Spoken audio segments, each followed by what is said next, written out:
My parents thought that my fiancée was too ugly for me because of her unique appearance.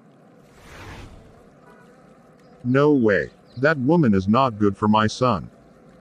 But I was so crazy about her. I love you the way you are, Clarissa. Please always remember that. And that's why I proposed to her a month after we met. And the day after my proposal, my father called me to have a talk.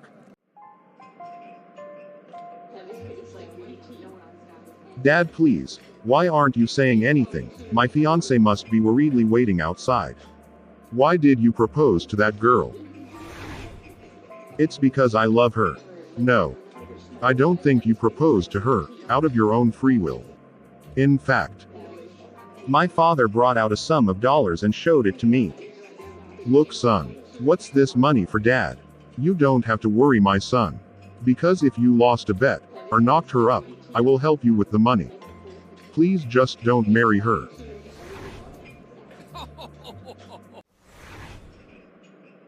No, Dad, I'm not taking any money. Because my fiancée is no bet. I really love her. I prayed to God for her, and I have her now. Oh no, this unpresentable girl must have put you under a love spell. I just didn't care what they said about her. Because she was my happiness as a partner. I guess I should take my leave now. So I decided to continue with the wedding preparations. My employees were also invited, thanks to my personal assistant Sophie, who helped me with that. She was a kind young lady. Thank you, sir, for inviting us to your function. May God guide the journey you're about to take. Have you seen my assistant? Oh yes. I saw her, heading to the ladies section. I'm so glad she managed to invite most of you.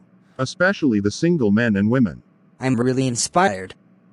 I will also marry the mother to my kids soon. But then suddenly, my wife-to-be came to me while shedding tears, her wedding gown messed up with a lipstick line. Wait, what's wrong? What happened to your gown, sweetheart? I really wanted to be worthy of you today. But I have failed. No, sweetheart. It's me who is worthy of you. In fact, I decided to apply a lipstick line on my gown too. And since I was a fashion designer, I made it look like a couple's design. However, everything was going well at the party. Until I raised my wife's gown to reveal her face. Oh goodness. The bride is so ugly. Wait, could she be an albino? No, that's just her. Stop it. See what your son has done. Everyone is whispering about his bride now. I don't know what's happening to my son. Please save him. This embarrassment. And then time came for a group photo with the bride and groom. Oh no, I can't take a photo with her. I will be leaving this farce. In fact, come shortly. You need to see this. Then he showed me a picture of a child. Look at this picture. You see this ugly child? You want your child to look like that. Just think of how your child will get bullied at school. It's an embarrassment. I didn't stop my father from leaving the photo shoot. I just gave his picture back, then turned to other guests. Listen. If anyone else feels uncomfortable, you are welcome to leave. Oh honey. Don't stop me, Lisa, please. Let them do whatever they please. My mother was the first to join my father. Then my uncle and aunt. And finally all my friends. Other employees had already left. Only Sophie, my personal assistant, stayed. Sophie, you are free to leave if you want. You don't have to be here because I pay you. I won't fire you with whatever decision. Oh come on, Mr. Anderson. You can be a jerk sometimes, but not right now. I'm with you. So, the three of us had a great time after that. We enjoyed what other guests left, without anyone giving us a side eye or mocking us.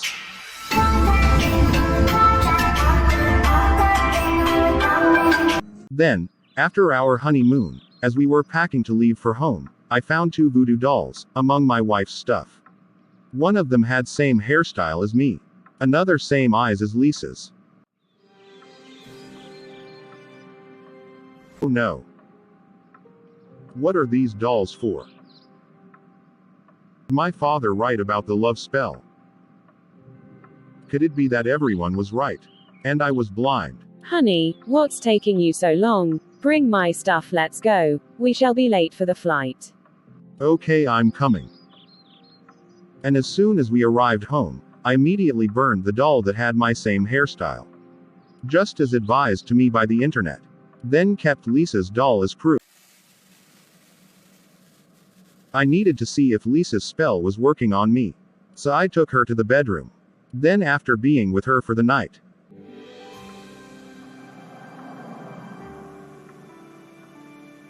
and everything that happened that night turned out to be even brighter and crazier than before. Maybe I was wrong, and my wife is innocent. Maybe I should ask her directly about this doll thing. But before I asked her, she began to speak. Babe, I have an exhibition with Sophie. In a few minutes. An exhibition? Yes, sir, I will have to go get ready now. Wait, what could it be about? And where is it gonna take place?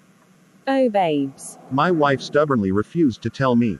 She only said I needed to start missing her. But I tried to insist because she'd never done anything without my knowledge. Actually, if I tell you where I'm going, you will immediately go there. But I'm going to spend time with Sophie. Just a girl thing. Please get some rest. As soon as Lisa left, I called my assistant Sophie. But I got surprised and more suspicious with my wife's movements. Oh no, Mr. Anderson. I have no other plans with anybody today. Just office. Is everything alright? Lisa surely just lied to me. I immediately entered a taxi and asked the driver to follow my wife's car. So why are you following your wife? It's none of your business, please. My bad. She is a fast driver though. Please be careful, let's not lose her. Lisa packed and entered a certain building. That's like a business center or hospital. Why would she come here? You know. If you want we could go in there together. Oh. No thanks. Keep the balance. I then saw her take the elevator and went up to the 3rd floor. I jumped into one next to it and pressed the 3 button. Then as I got out of it, I saw a corridor, with lots of doors. She must have entered one of these offices. But which one exactly? My attention was then drawn to a unique door, with a suspicious label on it. Curiosity got the best of me and I decided to enter. The first room was like a science library, but there was another door within, that had a suspicious label on it. The African Ritualist. What could she be doing around here? Maybe she is in there. Then suddenly, not long after, Lisa came out of the very room while panting like she had seen something strange. Babe. What were you doing in there? You want another voodoo doll to get to me, right? What are you talking about? I was only looking for a plastic surgeon's office, but I think Sophie showed me a different room. But why a plastic surgeon?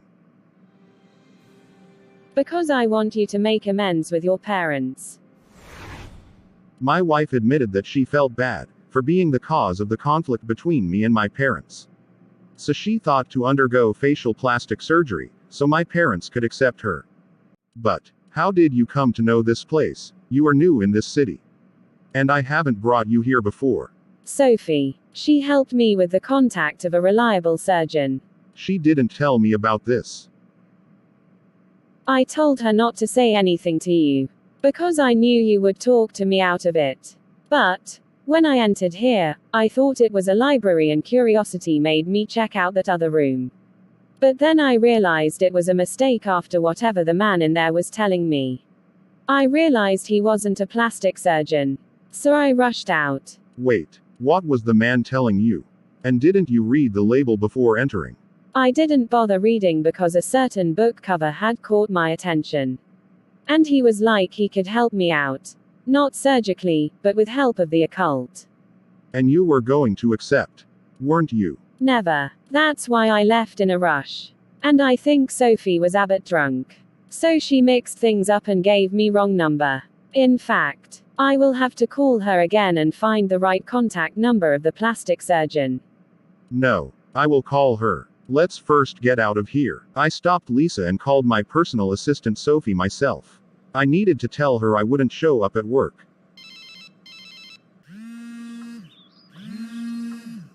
Hello, Mr. Anderson. Sophie, I will not be able to show up today. I hope all is well at the office.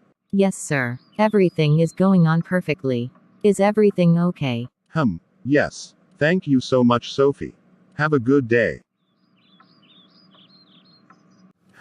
Sweetheart, I think you should be going back home. Please don't do anything, okay? I'll be back in a few. I informed my parents I was paying them a visit. I wanted to apologize to them for how I acted. I even didn't know it had started affecting my wife. However, once I got to my parents' house, they were already waiting for me with my favorite fruits. What's really going on, Mom? All this care out of the blue. Thanks for the fruits anyway, I can't resist them. Oh dear son, our lives will be happy again. Ha ha ha, what do you mean by that? Actually. But before Mom could speak, my assistant Sophie came out and joyfully and surprisingly threw herself at me. I'm so glad you saw through that freak of a wife and you left her. I care for you, Mr. Raphael Anderson. What do you mean? And what are you doing at my parents' house? Aren't you supposed to be at work? Just like I was saying. Actually, son, your mother has something to tell you. Oh dear son. Actually, honey, we should toast to our son's assistant Sophie. She opened our eyes to the truth. Sophie really loves you, son. Please, son, don't be a fool. You won't need anyone else. Sophie can make a good wife for you. We need to always pray for our families, so that God gives them wisdom on how to handle matters. Because they may want something that they think is good for you, but when it will affect you in the future. Yes, I have always loved you, Raphael. Have you all gone crazy? And you, Sophie? Before I could say anything else, my wife walked in and I couldn't wait to hug her.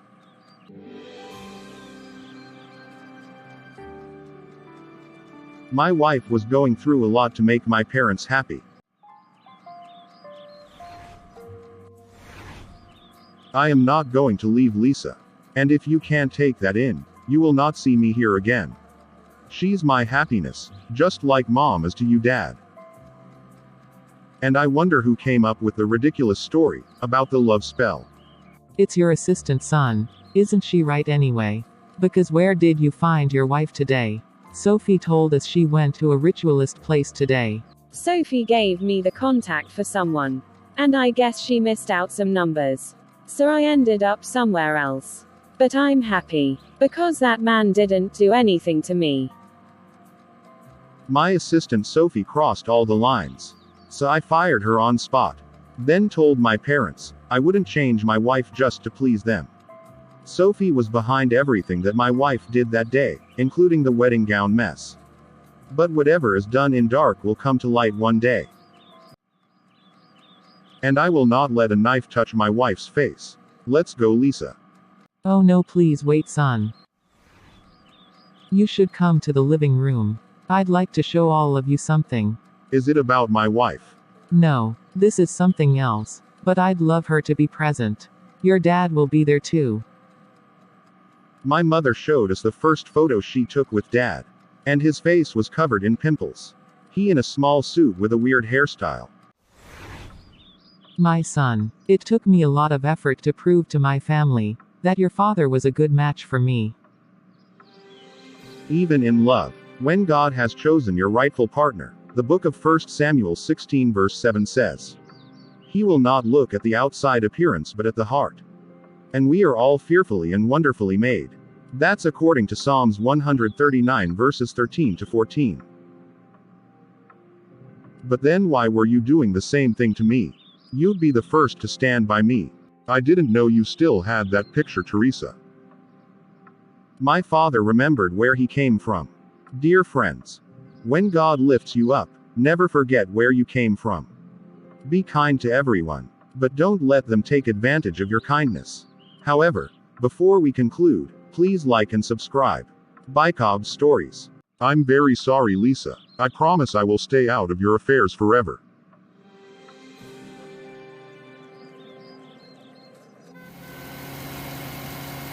sweetheart.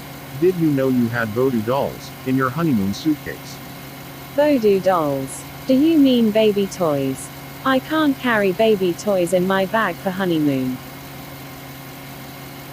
Why did you ask? Wait. Did you find baby toys in my bag? No, forget it. It must be Sophie. Sophie. Please don't go near her again. She is bad news.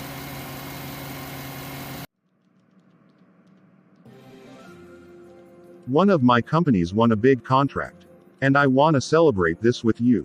I'm taking you for a vacation. What? Oh my God. Congratulations, babes. The God we serve is faithful. Getaway car top down, and we're driving just to feel y'all moving away to the sea. Moving away, can't you see? In the dark of night, the stars light up the sky. We see them flying free. That's just like you. Dear friends, never call someone ugly because everyone is beautiful in their own way. And most of those people who call others names often have more problems they are dealing with. Pray for them and your self-confidence. Seek counseling and pray to God for positive company of friends. Do what you love to do. However, any comments, and please subscribe and hit like. Bye Cobb Stories. God be with you all. Thanks for watching.